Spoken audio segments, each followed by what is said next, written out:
মুসলমান ইমানদার আল্লাহর গোলাম, এই জন্য বলি তুমি সন্তানকে কোরআনের হাফেজ বানাও, আলেম বানাও, মৌলানা বানাও, মুফতি বানাও। ওই মা বাবার কপাল কত ধন্য। আজকে যেই মা বাবার সন্তান হাজার হাজার মানুষের ইমামতি করে, ওই মা বাবার কপাল কত ধন্য। যেই মা বাবার সন্তান হাজার হাজার মানুষের সামনে বক্তৃতা দেয়, ওই মা বাবার কপাল কত ধন্য। যেই মা বাবার সন্তান মানুষের সামনে দিন প্রচার নিয়ে কথা বলে, ওই মা বাবার কপাল কত ধন্য। যেই মা বাবার সন্তান নিজের বাবা মার জানাজার ইমামতি করে। কথা বলেন ঠিক না বেঠিক? আজকে আপনি MBBS ডাক্তার বানাইছেন, কিন্তু কোরআনের শিক্ষায় শিক্ষিত করেন নাই। আপনি যখন মারা যাবেন, আপনার সামনে যায় তার দাঁড়ানোর মতন সে যে জানাজার করবে, জানাজার কিভাবে দিবে, সে জানাজার কোন তরিকায় দিবে সেটাও সে জানে না। এতে বোঝা যায় তোমার MBBS ডাক্তারগিরির কোনো দাম নাই যদি কোরআনের শিক্ষায় শিক্ষিত না হও। এই জন্য বলি রে মুসলমান, সময় থাকতে সময়ের কদর করা দরকার।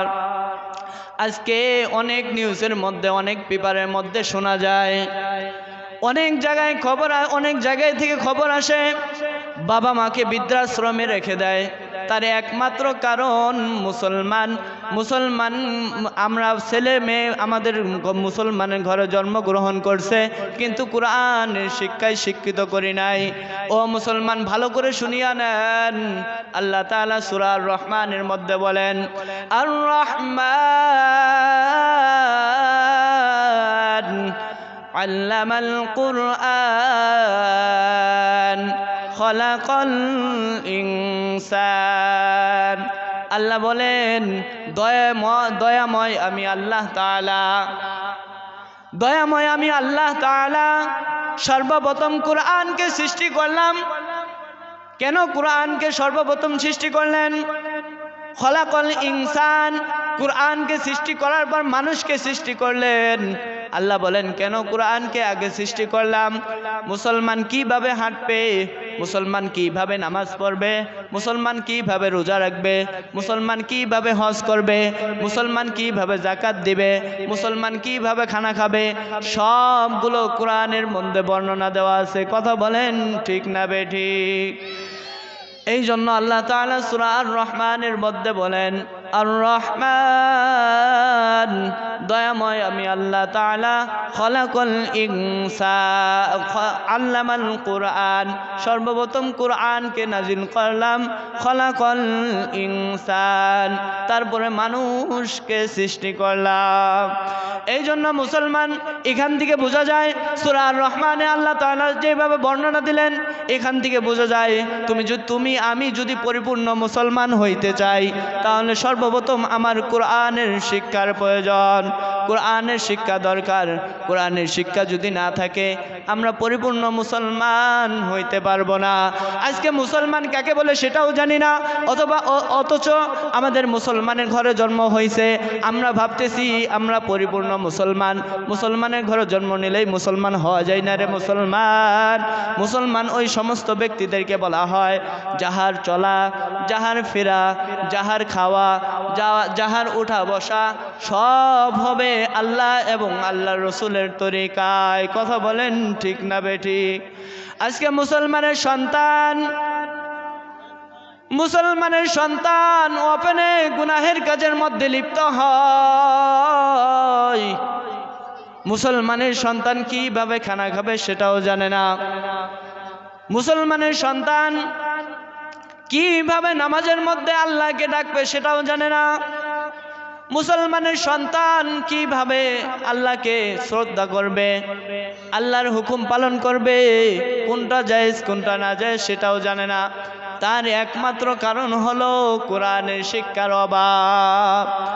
যার ভিতরে কোরআনের শিক্ষা থাকবে না, সে কোনোদিন পরিপূর্ণ মুসলমান হইতে পারবে না। এই জন্য আইনুদ্দিন আল আজাদ রহমতুল্লাহ আলাই একটা গজল গেয়েছিলেন, সমাধান চাও যদি জীবনে মরণে, ফিরে চাও খুঁজে নাও চোখ রাখো কোরআনে।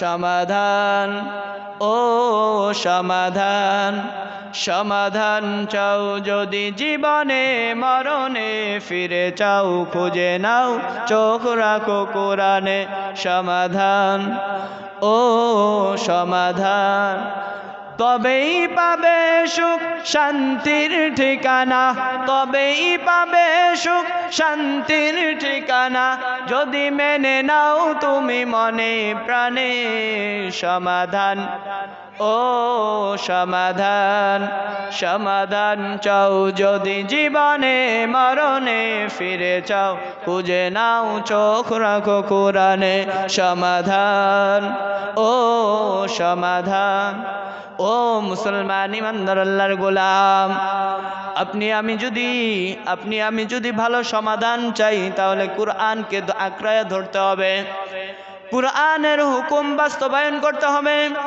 তবেই আমরা পরিপূর্ণ সমাধান পাব পরিপূর্ণ শান্তিতে থাকতে পারবো যদি আজকে আমার ভিতরে কোরআন না থাকে কোরআনের শিক্ষা না থাকে পরিপূর্ণ শান্তিতে পরিপূর্ণভাবে চলতে পারবো না কথা বলেন ঠিক না বেঠিক ও মুসলমান ইমানদার আমি একটা ঘটনা বলি আমার আলোচনাকে সংক্ষিপ্ত করে দেব আল্লামা ইমাম গাজ্জালী রহমাতুল্লাহ আলাই তিনার কিতাবের মধ্যে লেখেন ইমাম গাজ্জালী রহমাতুল্লাহ আলাই বলেন একজন কৃষক ছিল যার নাম ছিল আব্দুর রহমান একজন কৃষক ছিল গ্রাম্য মানুষ দিন করে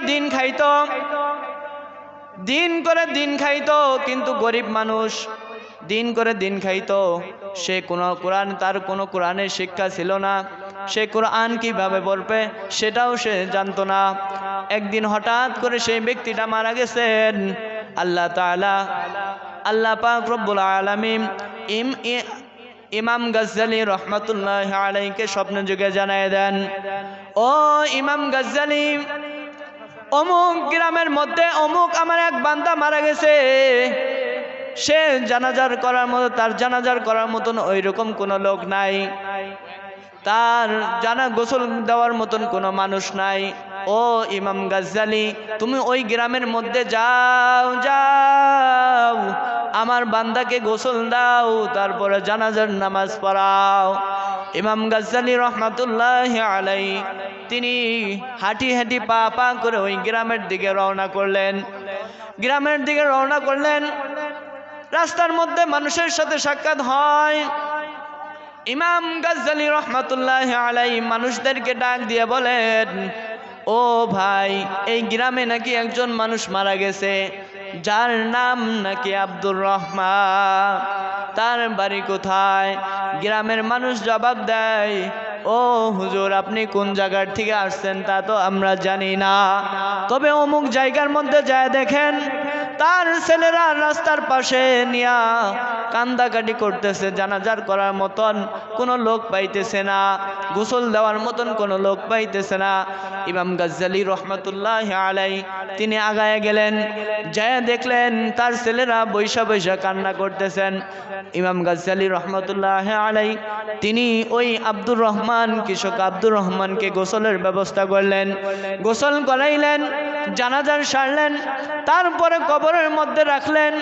কবরের মধ্যে রাখার পর জান্নাতি একটা সুঘ্রাণ আসতেছে ইমাম গাজ্জালী রহমাতুল্লাহ আলাই আফসোস করতেছেন কবরে থাকা অবস্থায় হায় আজকে যদি এই লাশটা আমার হইতো হায় আজকে যদি এই মৃত্যুটা আমার হইতো কে এই সৌভাগ্যবান ব্যক্তি যার কবর থেকে মিশক আম্বরের ঘেরান বাইর হয় ও মুসলমান ইমানদার আল্লাহর গোলাম আল্লাহ পাক ইমাম গাজ্জালী রহমাতুল্লাহ আলাই তিনি জানাজার কাজ শেষ করে মাটি দেওয়ার পরে বাড়িতে আসলেন বাড়িতে আসার পরে তার ছেলেদেরকে জিজ্ঞাসা করতেছেন তার স্ত্রীকে জিজ্ঞাসা করতেছেন এই কৃষক আব্দুর রহমান কি আমল করত যার কারণে তার কবর থেকে মিশক আম্বরের ঘ্রাণ বাইর হয় কৃষক আব্দুর রহমানের স্ত্রী ডাক দিয়ে বলে ও হুজুর তিনি ছিল একজন গরিব মানুষ দিন করে দিন খাইতো তিনি কোরআনও পড়তে পারতো না তিনি সেরকম কোনো আমলও করতো না, কিন্তু সারাদিন যখন কাজ করে বাড়ির মধ্যে ফিরত, তিনি আসার পরে এই হুজুর দেখেন একটা তক্তার মধ্যে কোরআন রাখা আছে, এই কোরআনটাকে নিয়ে তিনি প্রত্যেকটা পৃষ্ঠা মেলাইতেন আর বলতেন বিসমিল্লাহির রহমানির রহিম।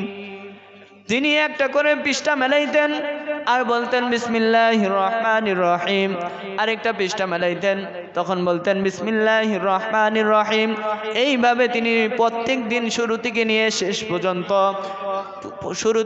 শেষ পর্যন্ত প্রত্যেক দিন এইভাবে কোরআন মেলাইতেন আর বলতেন বিসমিল্লাহির রহমানির রহিম। তার এই আমল ছাড়া আমার জানা মতো তার আর কোনো ভালো আমল নাই।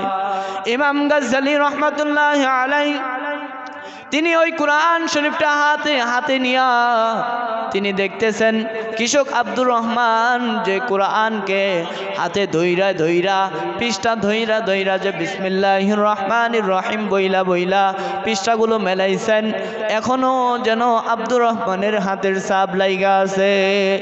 ইমাম গাজ্জালী রহমাতুল্লাহি আলাইহি বলেন, এই জন্যই আমি কবর থেকে তার মিশক আম্বরের ঘ্রাণ পেয়েছি।